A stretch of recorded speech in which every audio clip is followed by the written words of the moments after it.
gonna do something a little different. I'm gonna show you two reproduction carts that I purchased off of Alibaba. The first one is Kid Dracula, and the second one is Gradius 2. These two games never came out in the US. They were exclusive to Japan. I heard a lot about them over the internet, and I heard they were pretty good games, or decent or fun to play. I tried to reproduce these a while ago, but I quickly found out that the donors that are required to make these games are not really found in the wild here in the US. And when I looked up these two games, these games were $20, and that's not including shipping. So they were a little bit more. I think they were about $22.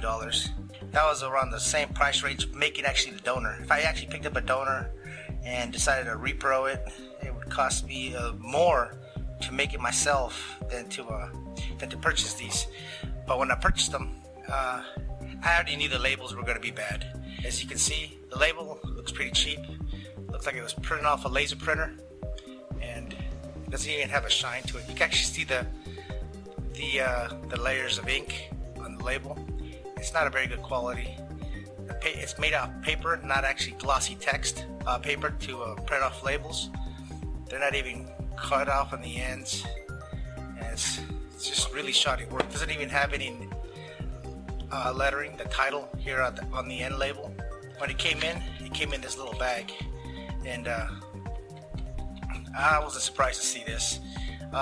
When I saw this, it just says the CIC chip. If it's not set to US, which it is right here, you need to reset the Nintendo several times until it recognizes the region. But when I saw this, I quickly realized that this cart actually has an adapter inside, and inside is actually a Famicom cart. And so I was too surprised. Maybe that's why the price is a little bit more, because of the adapter. They're actually adjusting for cost. And the same thing with this one. Just like the other one, it doesn't have any gloss, and you actually see the ink separation in between the image. In order to make these cards look better, I'm going to change out the labels, but also I'm going to change out the cards. I do like these cards, the red and the black, but I'm going to use them for different games. For Dracula Kid, I actually had an extra cart, and I actually found this image online. It has a nice sheen to it, and the logo does look nice. The whole cart actually looks overall nicer. It looks actually pleasant to look at instead of what I got here. So moving on with Gradius, same thing with this one. I'm going to replace the cart and the label with a more standard cart. I'm going to switch them out. I'm going to show you inside what's in these carts. So production's not that good. So putting this up, you can already see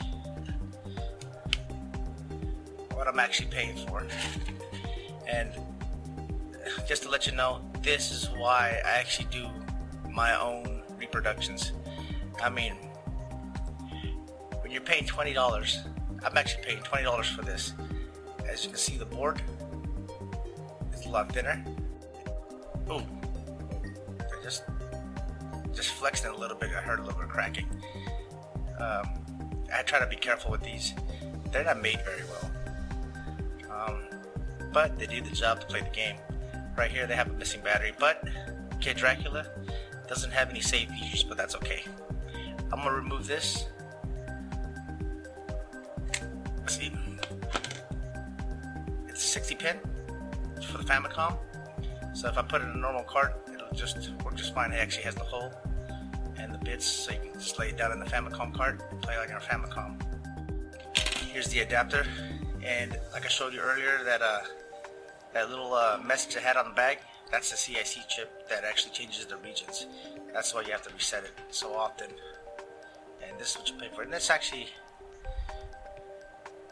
pretty low quality. There's no, but it does the job. It's made out of the same material. It's a little thicker than the PCB, if you can see it. That just tells you the quality of this PCB is not very good. Again, that's why I do my own reproductions. You can see it. Toss it back in. There you go.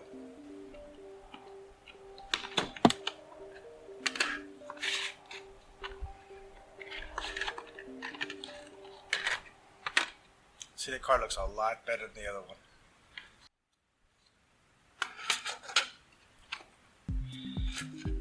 It's a little bit different.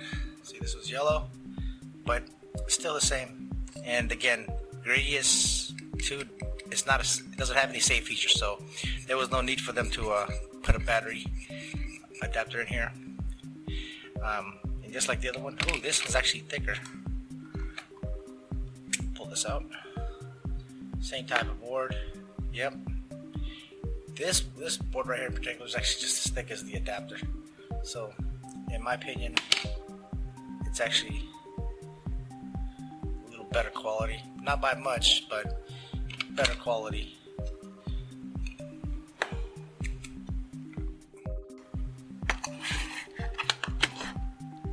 Let's test them out, see how they play. We're going to start off with Gradius 2.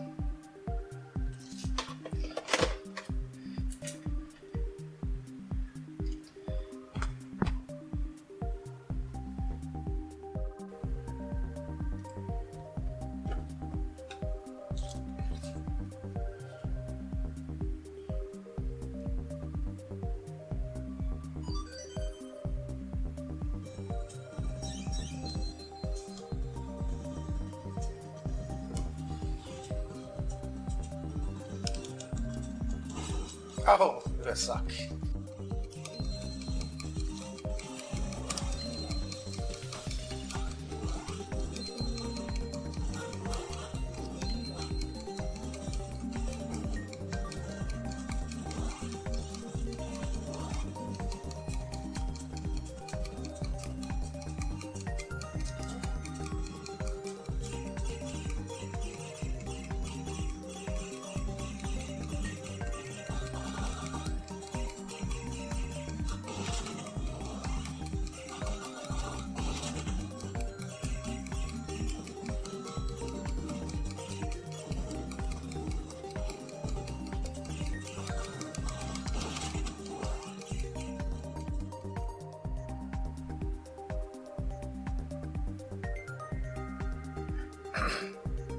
Oh, and when I purchased it, I bought the English translated version. Not much text, but it's translated in English.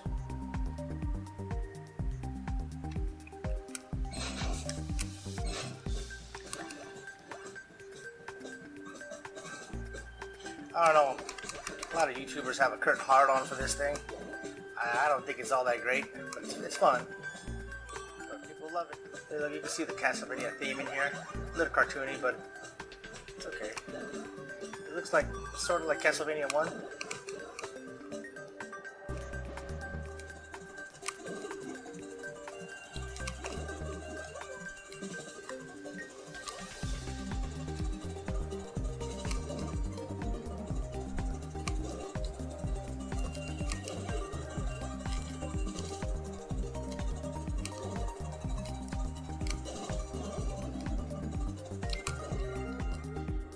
You can see what's on both these games.